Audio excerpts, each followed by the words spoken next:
philosopher and a pastor walk into a bar. Now, I know that sounds like the beginning of a bad joke, but it's actually a true story about two friends who realized they had a common problem and decided to do something about it. Now, joining me today is Paris Donehoo, the pastor, and Keith Parsons, the philosopher, and they're here to talk about their book, Polarized. And we're going to try and examine how America became so fractured and whether civil discourse is truly something we can restore.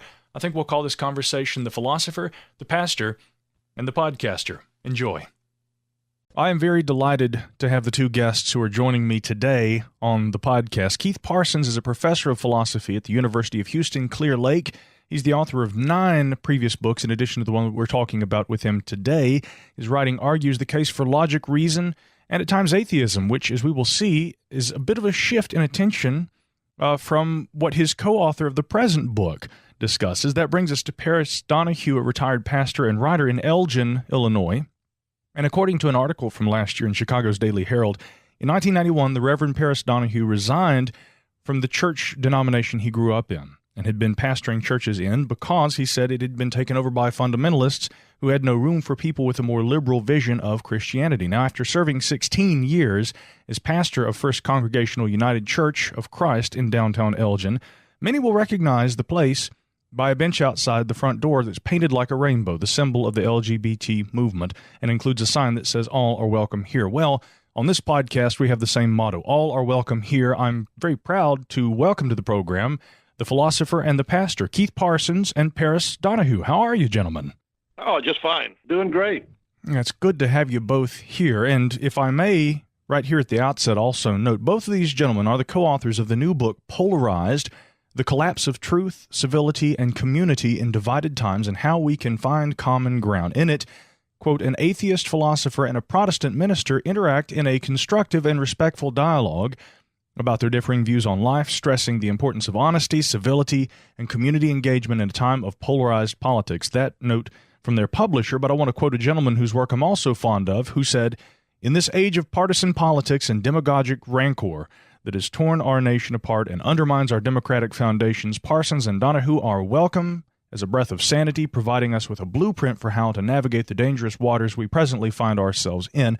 That's Dr. Robert E. Bartholomew, a sociologist, and a gentleman I just recently had on this podcast, and he really seems to think you guys are onto something. I do too, but naturally, let's start here.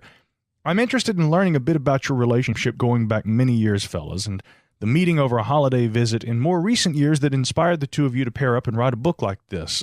Keith, would you like to maybe lead off? Okay, yeah. Well, Paris and I have known each other. When we say that we're old friends, that's quite literally true. We've known each other since first grade, which for us now goes back 60 years. And, the relationship goes back that far. We, as adults, we lost contact for a while, but then reestablished it, and we developed a tradition of getting together at Christmas time when we came back to our home state of Georgia, and we'd get together for lots of laughs and a good meal and that sort of thing. And in 2016, December of 2016, just after the 2016 election, we were both sort of depressed, chagrined, I guess you would say, by the election of Donald Trump. And, of course, we were old enough to remember so much of the tumultuous history of the U.S. since we were kids, including the Vietnam War and so many other things. But, the election of Donald Trump struck us as something that was more bizarre than anything else. A man who seemed obviously to us unqualified for any public office. We just simply could not comprehend how 63 million of our fellow citizens could vote for him. So we decided to do something about it. We decided to write a book, basically saying what we thought the Trump sort of typified or exemplified in what has gone wrong in the United States, and what we think can be done about it. Yeah, absolutely. And when we're talking about books, again, we've got such titles as Rational Episodes, God and the Burden of Proof. We've got It Started with Copernicus, titles that are in your listing there, Keith. You have quite a publishing background when it comes to philosophy, logic, all these kinds of things as it relates to what we're going to get into. Paris, I want to come over to you for a moment, and I do want to ask first, is Keith's version of events the same as how you remember it. The one part of the story that he left out was we were out playing kickball, and neither one of us are athletically inclined. And Keith there was a little copse of trees on the playground, and he sort of inched his way back and back and back into that copse of trees to escape, and he found me already there. Yeah. A friendship founded upon mutual dislike of kickball. There you go. Right. Well, again, and as I pointed out, Keith, you've been writing for years, and now that you are retired, Paris, I hear that you're going to be writing more, and so this mutual endeavor that you guys have contributed to is very interesting. I think a lot of us felt like this after the last election. The next morning, first of all, I thought it was a huge upset. I wasn't happy with either of the primary candidates, but the next morning, maybe it was just the weather because it was windy and overcast, but I had that moment where I got up and thought, what hell hath God wrought? A funny thing to say either to a pastor or to a philosopher, but I think we all kind of saw it like that. And so, I want to come over to you again, Paris, here. In your biographical portion of the book, you wrote that when the Great Recession hit in 2008, Jim Wallace's book, Rediscovering Values, spawned an entire series of sermons for your Elgin, Illinois congregation on being a disciple when the economy stinks. I can't help but ask, have you had to give sermons more recently on being a disciple when politics are entirely too polarized and when we don't have faith in our commander-in-chief and certain aspects of the structure of government? Well, yes, I have. You can relate to this, I'm sure, that when you're a pastor of a congregation, you need to be pastor to everybody. And I always, in my last church and in every church I've ever served, had people across the political spectrum. But by the same token, I always felt it was very important for me to let people know where I stand and to offer my spiritual journey, so to speak, and they can agree with it or not agree with it or whatever, that's fine. But I oftentimes, I tried never to preach political sermons in the classic sense, but I always tried to take things that were happening in our day and time and put them up against the biblical text to show people, look, things are happening that we don't have to discuss just purely in a political sense. Those of us who are religious and spiritual can put it in a larger context and be guided by the words of Jesus primarily, but most of Scripture as well, and have a worldview that says, look, this is not right. This goes far beyond what's good for me and what's good for the American economy. This goes to our core values as who we are. And so I always tried to bring that into the pulpit, whether it was a sermon series like the one you're referring to, or just on a Sunday, realizing that part of what I had to say related to something that was going on right then. Right. And, I could really bring this over to Keith in the way that some people, I think with the political polarization we see these days, if you are making a political statement, even if it's fairly nonpartisan, but you're in the pulpit, people will misconstrue it as, well, that's an attack on my beliefs. That brings me to the subject of rationale. And Keith, again, when we're talking about applying reason, logic to things, do you think, especially philosophically speaking, because I love philosophy, and I want to get into some of your background with that here in a moment too, but from the outset, do you feel that philosophically and rationally there is a case to be made that it is in the best interest of the American people to understand some of the perils of democracy that we're seeing in the current administration?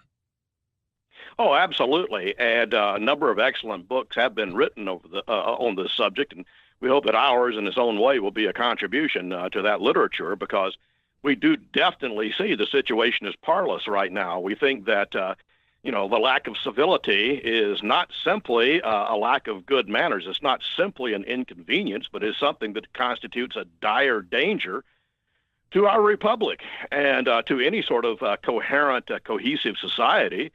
When people can no longer address each other in civil tones, but when contempt becomes the sort of default attitude towards anyone that disagrees with you, then history, I think, shows clearly that terrible things happen. I mean, it's happened before, as we say in the book. By 1860, North and South could no longer even talk to each other. They just denounced each other. in the most strident tones, and so that was obviously a precursor to the Civil War. And violent language comes before physical violence. As I say, rudeness is violence in the embryo stage. So yes, we see it as a dire danger. Yeah, that's really important. And I appreciate something that both of you are talking about in the book. The theme is not that let's attack an individual or a politician. It is we seem to have a climate in our culture, in our politics, in our society that is in many ways lacking the kind of civility that is conducive to a harmonious existence. I mean, this is a problem endemic to culture. Politicians like, and I'll name Donald Trump because he's the best example, but he seems to be a symptom of the problem. Keith, something you wrote in the book, and I want to quote you here. You said the most famous statement in support of human dignity is the second formulation of the categorical imperative in Immanuel Kant's grounding for the metaphysics of morals. Now, I really have enjoyed Kant a lot over the years, and you write that Kant essentially says that we should not use people as means to our ends, but regard them as ends in themselves. I couldn't agree with you or with Kant anymore, and what it kind of makes me think about in lieu of the current government shutdown is that we do see a political situation where there are 800,000 federal employees that have been left high and dry. They haven't gotten a paycheck in more than a month. Unfortunately, I see these people as being means to that end, the kind of thing Kant warned against. What do we do when we have a government that doesn't take seriously enough the lives and the income of American families that they will leave the government shut down more than a month? Oh, you change the government. I mean, I really do. I really do hope that, unfortunately, I think some of the people who are suffering under Trump's extortion that he's using to try to get his way on the wall, I think some of them are actually Trump supporters, and, perhaps some of them will reconsider next time they cast a ballot, and we'll do something about it. This is the thing that I find particularly repellent. Yesterday, we saw that several people in the Trump administration basically did their best impersonation of Marie Antoinette, and essentially, with respect to the people who were suffering, they gave us a version of "let them eat cake." Mm-hmm. And I think nothing could show more explicitly, more clearly, the arrogance, the condescension, and the sheer callousness of people who will use people to get their way. It's disgusting to me, in truth, and the level of partisanship is what's so sad. When I saw the House Resolution 367 go on the floor, and I read the entire thing, all it was aimed at doing was funding the Coast Guard. I have personal friends who are servicemen and women in the Coast Guard, and they couldn't even pass that. That should be a no-brainer. So naturally, part of this discussion I think we have to have, gentlemen, is the way that partisanship, politically and otherwise, seems to be a problem where things that were once no-brainers, common sense points upon which we should be able to agree, no longer appear to be that. And so one of the fundamental aspects of this is, between right and wrong, first we must identify, I think, what is true. There's the first section in your book, in fact, Untruth and Its Consequences. I want to ask you guys, maybe Paris will come over to you on this one. Truth and truthfulness. Is there a distinction between the two, or are these universally essentially the same? Well, one of the interesting things to me in writing this book was how harmonious our ideas turned out to be on a lot of things. And I define truth as something that you practice. I can't speak for a Muslim or a Jew or anyone of any other faith, but I can try to speak as a Christian.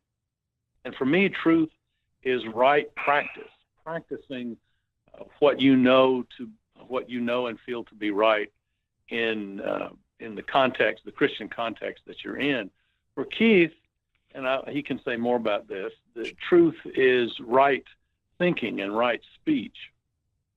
At the bottom of all of that is the recognition that both of us have talked about many times, that when it comes to things that you can put in a test tube or check, with historical facts or whatever, those kinds of things, that's a certain kind of truth. But at bottom, we all have values and beliefs that you can't ever say, well, anybody with one eye and a half sense would see it this way. ultimately, it's a choice that you make. Now, for me, I believe that where the church becomes so indispensable is that if I make a choice that this is so-and-so is the shape of reality, but then just go off by myself, then I can get into all kinds of trouble and wreak all kinds of havoc in the lives of people around me. But when the church is at its best, and I will be the first to admit that lots of times it's not, but when the church is at its best, it has that community effect of holding me in check and keeping my feet to the fire. And so truth has become something that, in that sense, something that you decide is true, but the community keeps you truthful. The community is what comes back and says, okay, if this is what you believe, let's measure that by these standards of practice. And so I think that would be the distinction that I would make between truth and truthfulness. Truth is something that, in terms of ultimate reality, we make a choice.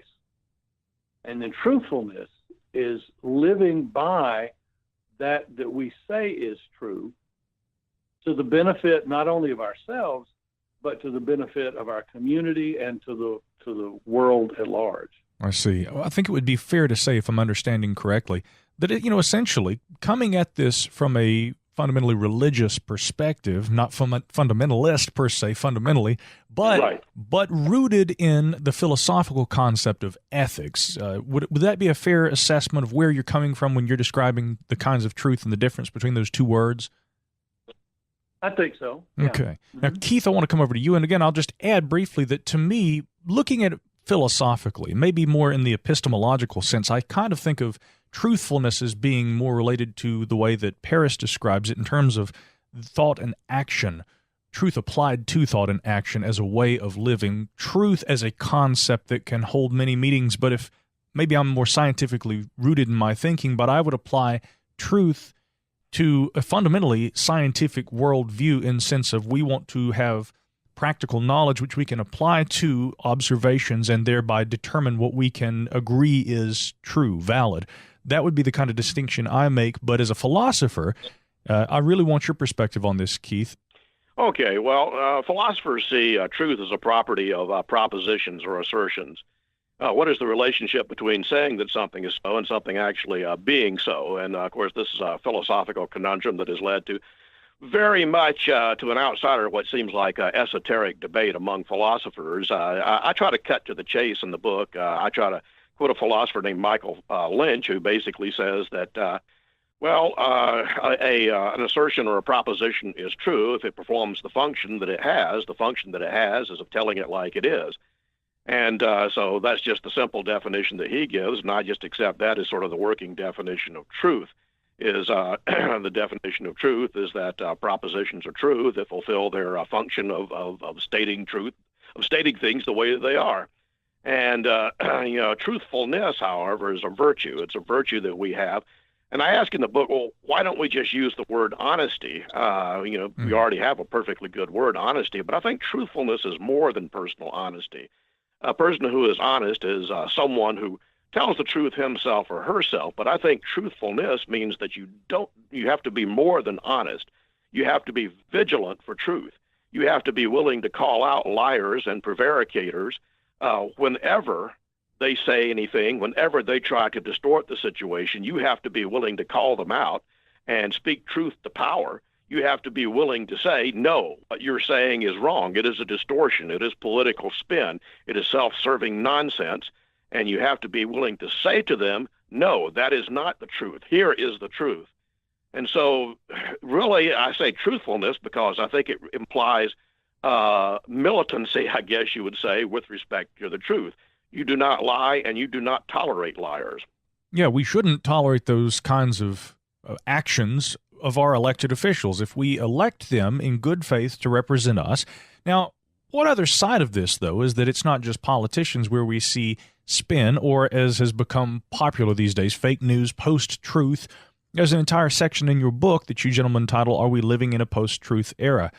Paris, I want to come over to you. You cite at one point in the book that there are venerable news sources in America that you feel can be trusted. But in the broader sense, that would seem to imply to me that there are a lot of news sources that are less trustworthy. When you guys were writing this book, what was it like for you in writing the book, trying to separate, again, venerable, respectable, and reliable news in forming your points and your arguments in the book from the so-called fake news that people refer to these days, i.e. news that's more biased and presents more of a spin? Well, part of my training as a historian came into play here in that I didn't just use one particular source, and I always tried to corroborate what I was any assertion that I was making in terms of anything from the news or whatever by finding it in a number of different venues. And if the statement or the ideas or the thoughts came across in various ways, but basically the same in the New York Times or the Chicago Tribune or whatever it might be, then I would trust those. But there's an awful lot of websites out there and other news sources that first of all, I'd say, who are these people? And then I would start looking at what they were saying, and I thought, no, in terms of my Christian values and what I know from reading these other sources, this is not true. I'll give you an example. There was an ad that came up on Facebook the other day that purported to be talking about some school system that was going to start allowing transgender people to use whatever bathroom they identified with. But there was one little word in there that tipped me off as to which way they were leaning. And it said the school board had voted to allow people who pretend to be this other bathroom. And I said, and so I clicked on it and I said, I don't want to see these ads anymore. Not because I don't want to be encountering other opinions, but when somebody is slanting it that way, then I know exactly where it's coming from, and I don't trust it. Yeah. Keith, you sound like you might want to comment on that also. Yeah, no, Paris is exactly right. My students often wonder why we academic types are so obsessive about footnotes and so obsessive about documentation. And I try to explain to them very patiently that it is because we really care about the truth. You can't just say things off the top of your head. You can't just simply reproduce something you overheard. You have to really track down your sources to see where they come from, what their credentials are, what their methodology was in establishing the claims that they make, and all of that sort of thing. This is why, as I say in the book, you need to attach yourself to what I call communities of objectivity insofar as possible. When you find that scientists and scholars have really gone the extra mile and then the extra mile beyond that in trying to track down the truth and have submitted their findings to peer-reviewed publications and all of that sort of thing, well, it's not infallible. I mean, you get egregious nonsense sometimes coming out even in peer-reviewed journals, so it's not infallible, but it's the best shot we have. I mean, there's nothing that guarantees that you'll arrive at truth, but there are certain things that you can do to make it more probable that you will find it. And so when you read something that has been properly scientifically vetted, or that a community of scholars has examined as carefully as possible, then that is we have a rational obligation at that point to go with the best that people say. That doesn't mean that we're right, but it's better than reading tea leaves or gazing into crystal balls or listening to Rush Limbaugh. Yeah. Oh boy, we could get into some discussion there. I'll point out also that Micah, could I please add something real quick? Absolutely. One of the things that disturbs me the most in discussing all of this is that it seems that we have come to the place in our society where even when the facts are presented, if they don't suit your particular viewpoint, then they're just discounted. People don't even so oftentimes they're not willing to even engage and say, well, maybe I better check that out, or where did you come from that? It's just like, oh, well, you're a liberal or you're a conservative or whatever. And they just discount them. They just ignore them. This whole government shutdown, Trump has been saying, he was saying on the campaign trail over and over and over again, I'm going to build a wall and get Mexico to pay for it. And now he's saying, well, I never said that I would get Mexico to pay for it. Yeah. It's documented over and over and over again, not only things that he said, but I even saw where somebody dug up, I think it was an op-ed piece, where he said all Mexico would have to do would be to make payments of X amount of $1 billion over time. And what I just can't get over is that there are people who say, well, no, he never said that, when they were some of the ones in the hall chanting, build the wall, build the wall. It just, that to me is more frightening than the fake news purveyors that are out there. The fact that people just don't want to hear something that is verifiable. Oh, yeah. If it doesn't fit their worldview, then they just dismiss it. Well, to me, it comes back in a way to something that Keith was touching on. We are not infallible as humans. I mean, humans are very prone to making misjudgment based on biases. And, then there's going even further back to the century element here. The eyes see, the mind believes. We can be easily compelled to believe things even in the face of obvious evidence to the contrary, given circumstances that delude us and our senses and our ability to apply rationale and reason. But now here's the thing that I think is very important. Like you pointed out, Keith, science journals, we go with what scientific perspectives teach us because it is the best accumulation of knowledge that has been vetted and compared. Peer-reviewed is the word we use for that in academia.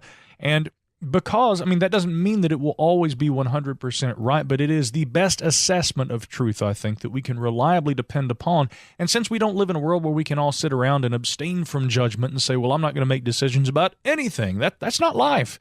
So in life, we have to make decisions, and therefore we want to make the most informed decisions that we can. We rely on the information, therefore, that is the most reliable. That's what, to me, science can do. That doesn't mean it's infallible, but when people say science is wrong, science has failed us, I say no. Science is a process. Science doesn't have consciousness. People can be wrong, however. People can fail in their application of science. And so, whether we're looking at it from a media perspective or a scientific perspective or a political perspective, people are not infallible in their judgment. What's really frightening, like you said, Paris, is that we can have Donald Trump, who clearly, look, everybody, if they're being true and honest and truthful, everybody remembers him saying that we're going to build a wall and Mexico's going to pay for it. Do you remember how Vicente Fox, the former Mexican president, responded to that on live television?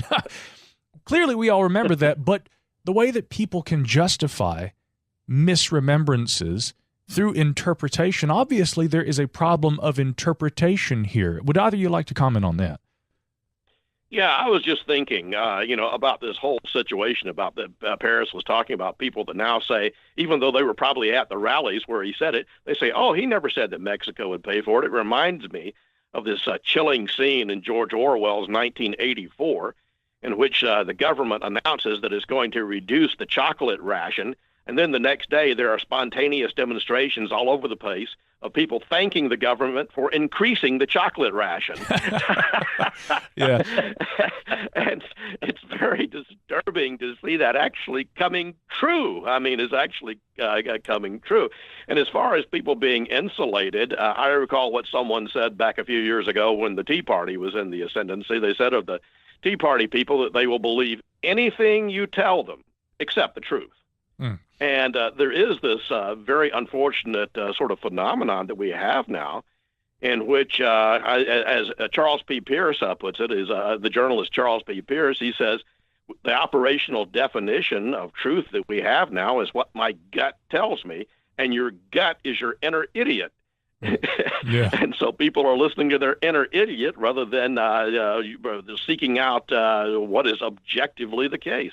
I think our gut tells us often what makes us feel more comfortable, and you might make an evolutionary argument for that, but by the same token, I think that the other aspect of this is not only that our gut tells us what we want to know, but often being more comfortable is a value we seek over being honest with ourselves. And see, that brings us back to what you were talking about. When I see people in that Orwellian way that you were, and that's a brilliant analogy, it's not the only thing maybe that Orwell predicted, and that's one reason his writing was of such value. But when I see people misremembering Donald Trump talking about building the wall and then lying to themselves about it, to me what that seems to communicate, gentlemen, is they don't want to be honest with themselves that their commander-in-chief has now sold them out on a promise he made. He is now reversing course. They justify his reversal of course because they don't want to accept the truth that he has lied to them and now is doubling down on the opposite of one of his campaign promises. Right. It's in some ways, you're talking about George Orwell. It's like what he calls newspeak. Oh yeah. Whatever truth is located in whatever the party says that day, even if, like he said, even if it contradicts what was said the day before. Yeah. Before we move away from the discussion of truth, we could do a whole show about this, but I want to get to other elements of the book. I do want to ask you, Keith, about postmodernism, relativism, and truth in relation to that. I recently had a conversation with a political science professor, Michael Thompson. We talked about that, and he identified this as, in his mind, a problem that we see politically on both the right and the left. On the right, you may see people who are more prone to conspiracy theories or things like that. I don't want to generalize because I think that as far as conspiracy theories go, especially in the current administration, I see almost as many on liberal news programs. So what it is that people are prone to certain behaviors. You can identify certain ones based on political grounds, but one that he observed about the academic left, which is interesting, is the postmodern element which questions whether there are such things as universal truths. I'd love to get a philosopher's perspective on that. Well, I think, yes. In fact, I've written a couple of books criticizing postmodernism, and I think that is precisely what happened in the 1980s and 1990s, what is loosely termed postmodernism, which has no clear definition. I think it's more sort of a mindset or more sort of a propensity to question everything, including objectivity, including science. And it became sort of pervasive in certain areas of what we might call the academic left. It became just a sort of knee-jerk response to question science, to question even the best established scientific theories and to write them off as social constructs and that sort of thing. I see this as, what was the phrase that was used back at one time? The treason of the clerics, that is the treason of the intellectuals. The academic left, which had always up until then, been based upon a scientific worldview, which had touted the scientific worldview, seemed to turn against it and to repudiate it. And I see this as a sort of a fundamental treason. And I really applaud, of course, the critics. A couple of people wrote a wonderful book back in the 90s called Higher Superstition, which is a brilliant critique showing that the postmodernist critique of science is not only wrong, but fatuous. And so I think that is one thing. Now, the right, on the other hand, the way that they do it, of course, is by allying themselves with big money interests. And the big money interests, of course, that want to deny science, particularly climate science and that sort of thing, that's truly frightening. When you have a bunch of, left-wing intellectuals denying science, that's a bit disturbing. But when the big money denies science, that's more than disturbing. That's extremely upsetting. And unfortunately, often very effective in obscuring the truth also. Absolutely. I mean, my program is called Middle Theory, and it by nature presents the idea of looking at news, current events, history, politics, and ideas from a largely nonpartisan perspective. I know I can't bring people to a centrist worldview, and I don't expect people to do that, but I do think that extreme polarization in political ideologies, far left and far right, often do lead to those kinds of things, influenced by influences that are not necessarily in line with scientific thinking or progress in general.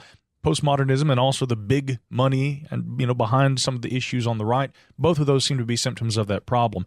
I want to get into the next section of your book, gentlemen. No Civilization Without Civility. The book, of course, that we are talking about right now is called Polarized: The Collapse of Truth, Civility, and Community in Divided Times, and How We Can Find Common Ground. I'm trying to find some common ground today with our guests, Keith Parsons and Paris Donehoo.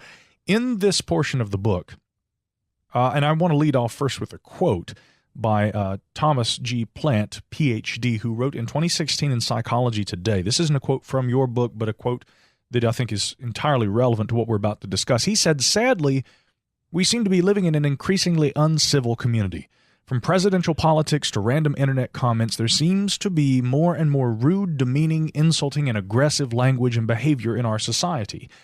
That I think we all agree on. He goes on to say, research on the topic of incivility has found that mental and physical health, worker productivity and employee retention, customer relations, and so forth all greatly suffer when work and social environments are uncivil. And, he says, there is social contagion with incivility in that if uncivil behavior occurs and is not confronted by corrective feedback or consequences, it tends to be more readily repeated and spread to others.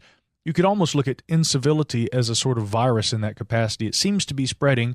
I think we need to try and correct it, and you make the case for that in your book. Paris, let's begin with you. How do we restore civility, or can we? Coming from a perspective as a pastor, former pastor, and as a community leader, is that something we can restore, civility? Well, I certainly hope so. I shudder to think what the society will become if we keep going the direction that we're going now, because the problem is that we've gotten to the point to where it's not enough to disagree with somebody or make a opposing argument, but now we have to demonize the person who we disagree with, and I think one of the hallmarks for me that's made a difference, and I talk about it in the book, is the idea of the late Carlyle Marney, who said that we get in trouble when we mix up the nouns and the adjectives of life. He said the nouns of life are words like human being, person, child of God, the things that describe who we are at a basic level. The adjectives of life are words like white, black, straight, gay, Democrat, Republican, liberal, conservative, whatever label you want to put on them. And those are important words, but they are not ultimate words in describing someone. And it seems to me that until we can realize that we're talking to another human being who has the same foibles and the same possibilities that are in all of us, and not someone who is defined by their politics or their gender or whatever it might be, I think we're going to continue down this road. I take great comfort in the fact that I have seen the times when people can set aside those sorts of differences and realize that they are children of God, as I would say, that God loves them just as much as anybody else. I talk in the book about one of the most difficult things that I did in the last year or so was during the season of Lent. I decided that my Lenten discipline would be to pray every day for Donald Trump. It was difficult to do, and like I say, is even though I still vehemently disagree with so much of what he does, I have to say that discipline made a difference in the way that I looked at him and thought about him. Not that I changed any of my feelings about some of the stuff that he does, but I had to begin to realize, as much as I don't want to admit it, he's as much of a child of God as I am. He's as much of a human being as I am. And for all of his flaws, I cannot demonize the man as being, evil incarnate. And I think until we, particularly in the religious community, come to the place to where we can start treating people that way, the way that Christ treated them, then I think we're going to be in big trouble. I'm fascinated as I read through the Gospels in particular to find Jesus who didn't pull any punches. I mean, when you call somebody a brood of vipers and whitewashed tombs, you're not exactly being politically correct. But at the same, those were some of the very people that he asked God to forgive them when he was hanging on the cross. And I think until we get to this place where we can think of each other in sacrificial ways and think of each other as nouns instead of adjectives, I fear for our future. Yeah, it would help fundamentally. I mean, if we want to just put it down to brass tacks, to remember that everybody is a human. We're all equally infallible, equally imperfect. And right. Again, to quote the gentleman that you're referencing there, forgive them, Father, they know not what they do. Keith, I want to come over to you for a moment. Kind of springboarding off of what Paris is talking about right there, I look at social media. I look at the vitriol that's all over Twitter, all over Facebook, all over YouTube, and that's one reason I guess I have a certain amount of distaste for social media. Others might just call me old-fashioned. I don't know. You guys are from Georgia. I'm from North Carolina. We probably have some of that. We have some of that in common, I believe. But I think that what this really is, coming down to the idea of philosophy and human behavior, I see a lot of this as being a fundamental aspect of human nature that has been amplified through the affordances of the World Wide Web and social media. It's not that things are changing so much as that there is an aspect of our human behavior that has been amplified. But in terms of restoring civility, I'm not a guy who is necessarily a fan of the idea of, well, let's enforce regulation. I don't think it would be a good idea at all that we start regulating what people can and cannot say on the internet. Despite the things that people say, online that I can't stand, they have a right to say those things. So in terms of protecting people's freedoms, but recognizing the way that the problems of humanity are amplified through social media, how do we constructively cope with that in a way that moves us toward the civility you guys argue in the book? Well, I think that in general, we have to start taking responsibility for ourselves. If you are telling yourself that civility is a problem with everybody else, but not with you, you're just kidding yourself. I realized back a year or two ago that I had slipped into the habit of every time I described someone as right-wing, I immediately followed it with idiot, so that everyone who was right-wing was an idiot. And that's a nasty knee-jerk habit that is so easy to fall into, and we've got to break ourselves of that habit. As I say in the book, we have to change our default assumption. We have to change the default assumption that everybody who disagrees with you is either evil or an idiot, and try to see that person, as Paris says, in terms of nouns and not in terms of adjectives. See this person as another human being who's has a capacity for rationality and who is just striving for clarity and for light, the same as anybody else. Now, this doesn't mean that there aren't truly contemptible people out there. There are, but our default assumption should not be that if he or she disagrees with me, he or she must be an evil idiot. And so we have to take responsibility for ourselves. And by the way, you're exactly right about the internet and about social media exacerbating things. You're exactly right about that. It's a wonderful book. It was written called The Brain, The Story of You by David Eagleman as a neuroscientist. And we know from studying the brain now how easy it is to switch off empathy and how easy it is to dehumanize. We even know what goes on in the brain when we dehumanize. And I think that's one of the problems with something like the internet or with something like social media. It becomes all too easy to switch off those parts of the brain that have us think about people and not simply as objects. When we start thinking of people as objects, and again, we know what goes on in the brain now when we stop thinking of people as people and start thinking of them as objects. When we do that, then it becomes just all too easy to demonize them and to just relegate them to the level of idiots or Hitler or whatever. And so that's the problem. I think maybe we should start teaching courses at the university on internet etiquette or something. That would internet help. Ethics. Yeah, that would. Both of those would help. And people should get out, go to the park, meet a friend for coffee, and sit down, see them face to face.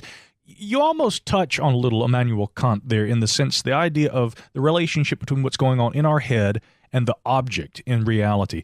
And a lot of people think that that's just metaphysical mumbo-jumbo by today's standards. It isn't. I would completely agree with you. There's so much wisdom to be gleaned from that. It is hard to read. Kant, let's make no bones about it. He is not an easy read by any means, and I think that's why many people find him distasteful. If you push yourself to understand what he was trying to say, even in the era that he wrote it, prior to our modern understanding of neuroscience and brain function, he was really onto something. Now, you add to those concepts, and really I'd like for you to talk about it, Keith, but I mean, if you add to those concepts what we do know about brain function, and then you think about the paradigm of the World Wide Web, you know, it's almost like the web provides this sort of simulacra of reality that we think we're interacting with people. We're not. There's a limit to that. Would you like to comment? Well, just yes. As I said earlier, when you're interacting not with face to face with a human being, but with a computer, then the brain does not perceive this as the same sort of situation. I mean, we have evolved through millions of years to interact with each other face to face. This is why in my classes I refuse to do online classes. I insist on doing always face to face classes, because I can tell more with a single glance of looking at a student's body language than I can reading his emails all day long. To interact with a computer screen tells you very little. To interact with a human being can tell you a great deal in a matter of seconds. And so this is why I think it is very important to continue to develop real friends, not Facebook friends, but real friends, face-to-face friends. And it is disturbing that we find people's brains being hijacked by their smartphones. I think it really is a kind of addiction, but, that gets me off into a completely different vein of curmudgeonly grousing, and you might not want to go in that direction. That's quite all right. I do want to come back to Paris here in a moment and get into the discussion about community in diversity. But before we do, Keith, one more quick thing. If you'll indulge my interest in philosophy just for a moment, because sure. you had a quick response when I mentioned Kant and many of the criticisms people have against him today. I disagree with the criticisms. You seem to also. I'd just like maybe briefly your thoughts on Kant, if that's something you can even comment on briefly. Well, no, I was very pleased to hear that you said that you enjoyed Kant. I can guarantee you that my students do not. But with considerable effort on my part, I think I'm able to make his basic ideas more or less clear. Now, I think Kant, of course, had a tremendous insight there, tremendous insight that you should not simply manipulate or use people, that people should be regarded, as he puts it, as ends in themselves. And this is sort of the justification for fundamental decency, not simply manipulating people. And I think it is something we need to remember over and over again. We need to remind ourselves of, particularly in this day and age when it is so easy to forget that there is a human being, a living, breathing, functioning human being on the other side of that computer screen from you that you're communicating with, and not just an irritating presence there. Typing things that you disagree with, but a real human being. And so that's why I think that philosophy remains tremendously relevant. I love teaching ethics because you can read things written by, say, Aristotle 2,400 years ago that are still absolutely relevant to our situation today. And so that's why I love teaching the great philosophers and what they had to say about ethics. Yeah, absolutely. Paris, my father, as you know, is also a minister. He's a member of the clergy here in Western North Carolina. It's interesting because I would place him almost between the two of you in the sense that my father studied history and philosophy in college. There are certain days of the week where I think faith may be of importance to him, and others where he's kind of a practical agnostic, but on every day of the week he sees his role as a community leader as being very important and vital to what he does. I know that is one aspect in addition to the faith side of what you do, Paris. And so when we look at the final section of your book, Community in Diversity, what is it to you to be a community leader, and springboarding off what we're talking about, getting people off the computer and out into public and interacting with each other? That seems to be one way we can help restore our civility, because when we see a person in front of us, we remember that they are human also. As a community leader, how do you involve yourself in those kind of things? Well, on a practical level, I always got involved in numerous things in the community. Like I was a Rotarian, served on certain boards and committees and that sort of thing. And also, I always sought out particular haunts or hangouts where I could just go and be seen, because I always felt like that it was important, not only for my church, but for my faith, to make connections with people and, disabuse people of this idea that all the clergy are either hard-nosed Bible thumpers or people that sit in their ivory tower all day and think thoughts that nobody cares about. And it's been great here in Elgin because it's a town of about 100,000, a little over, and very diverse. We have a very large Hispanic population, and to be able to move around town and to connect with people in that way. And I have found over the years that opens up so many opportunities for dialogue, for and not just talking about faith issues, but I've lost count of the number of times that people have come to me because they just know me and feel like that I'm somebody that they can trust. One of my great achievements, I think, was I wanted more and more to have church activities outside of the church building. And so aside from mission activities and stuff that we did, I also started a Bible study at a local bar. We called it Beer, Burgers, and the Bible. And I like that. People were just flabbergasted, you know. Guys, bar? you know, Paris, I'm sure you've had to bring this up many times too. It was wine that Jesus transformed water into at the wedding in Cana, right? I mean, let's not forget. Yeah, Jesus enjoyed sitting down and probably having a glass like everybody else. I like burgers, beer, and the Bible. That works great. Yeah, it was fun to do. And what I found was that more than just I wanted a men's Bible study just because it was hard for me to get them to come to things at the church. More than just the people who came to it, just the mere fact that I had it there opened up all kinds of possibilities for dialogue with people that normally I would have distrusted me, or I would have not liked what they had to say or whatever. But just that treating people as if they matter and treating the community as if it's important to be a part of. And the one thing that I always did, and I told my people to do, is get involved in the community. But as a Christian, we don't do it because we want to make the world, just because we want to make the world a better place. We do want to make the world a better place, but that's not the biggest reason. I would always say we do it because Jesus told us to. And my church was running what's called a mobile food pantry. The Northern Illinois Food Bank would come out and bring a truck to a location, and people would flock to it to get some food to take home.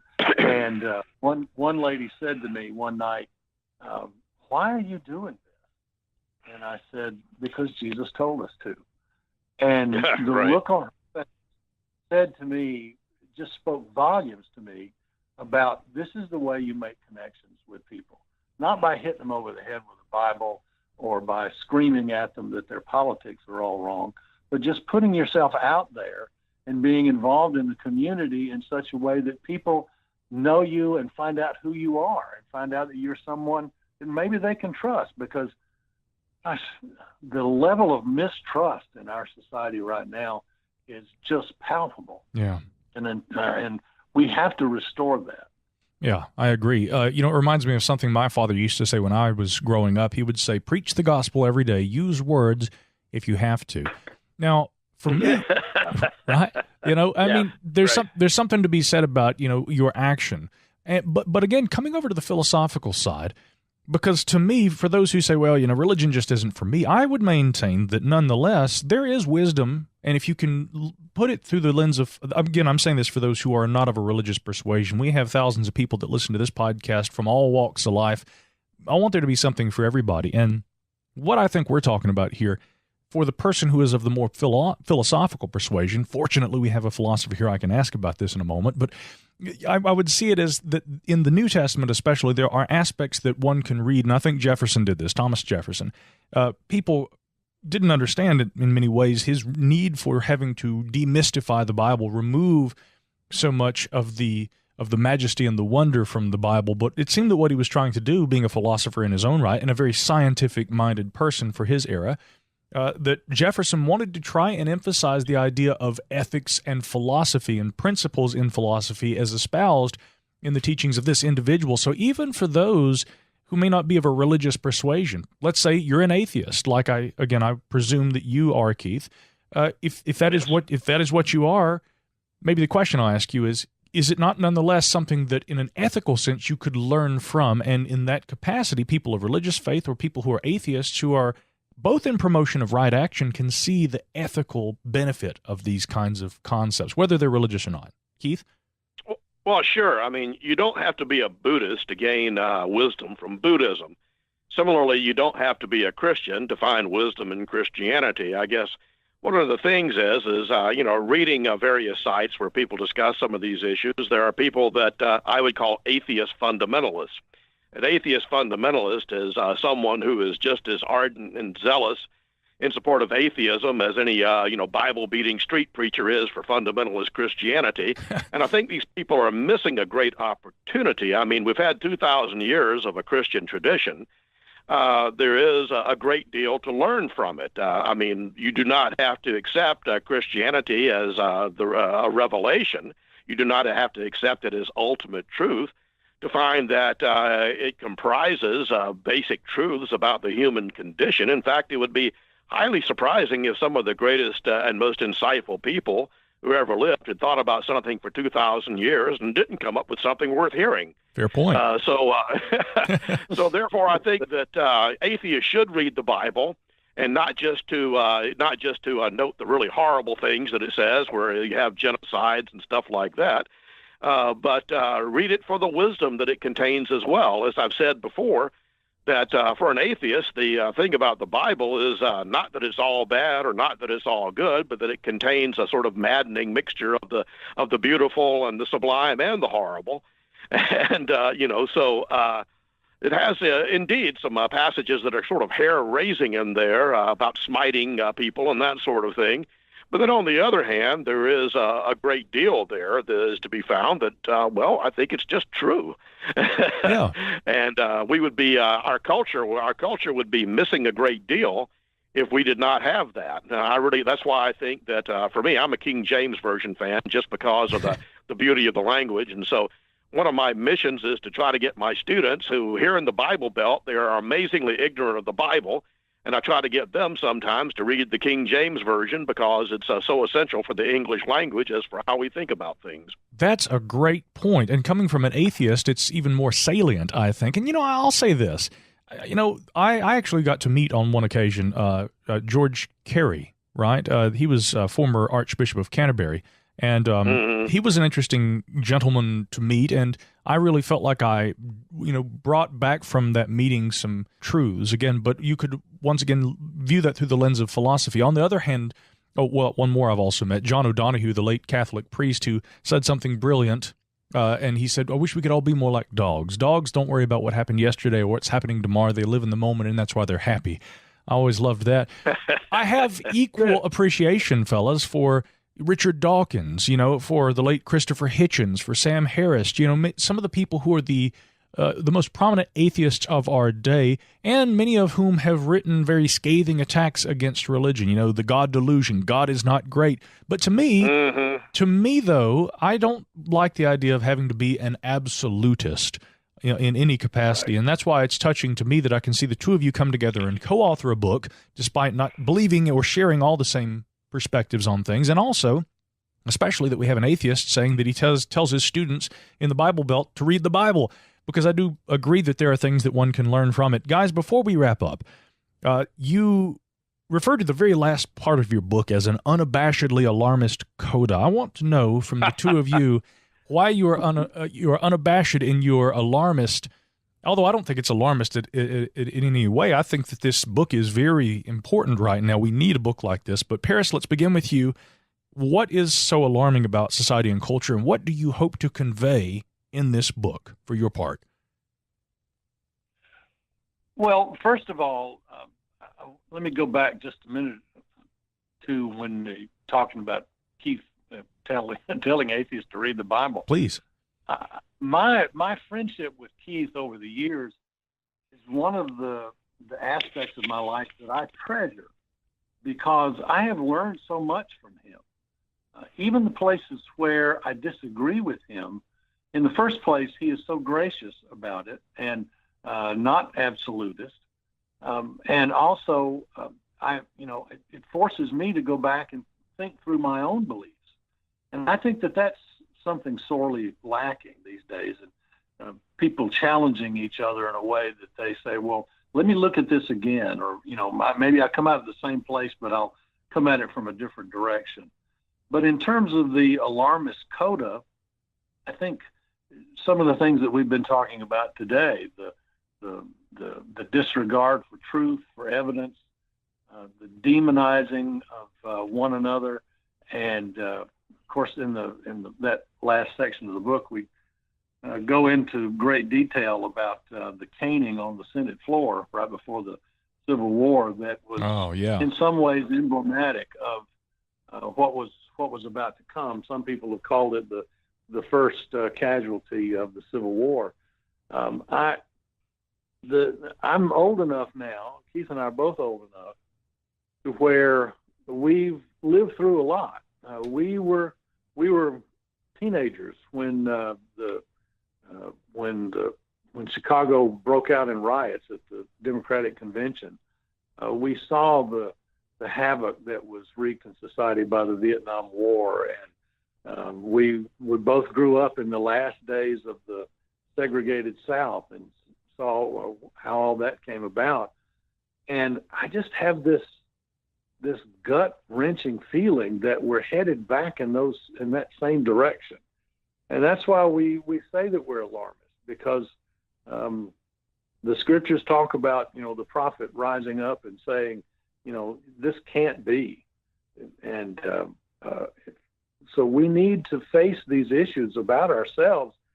Neither one of us like Donald Trump, but in some ways he's just emblematic of what's going on. He's kind of the case study. He didn't create this state of affairs.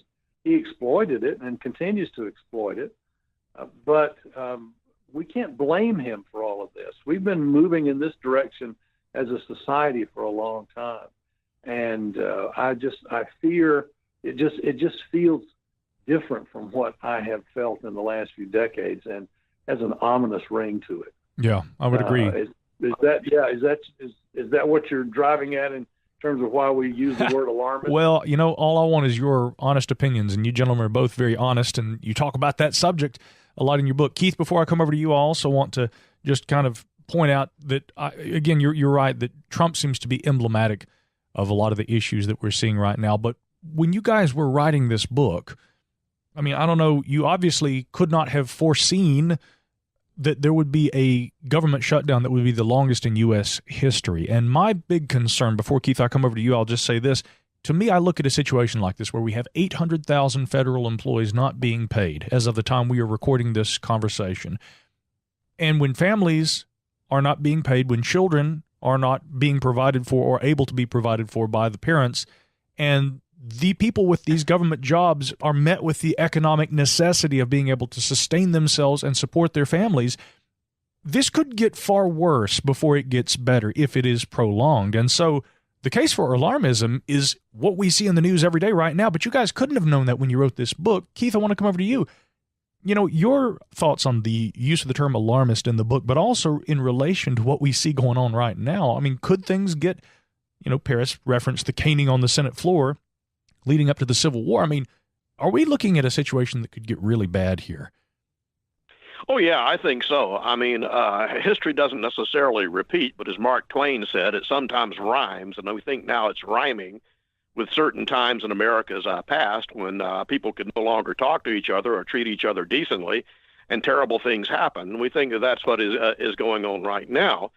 In fact, Donald Trump has already said, he's already mentioned the possibility that he could declare an emergency. And, unfortunately, as a recent article in the Atlantic Monthly pointed out, Congress has basically empowered the president to assume nearly dictatorial powers if he declares an emergency.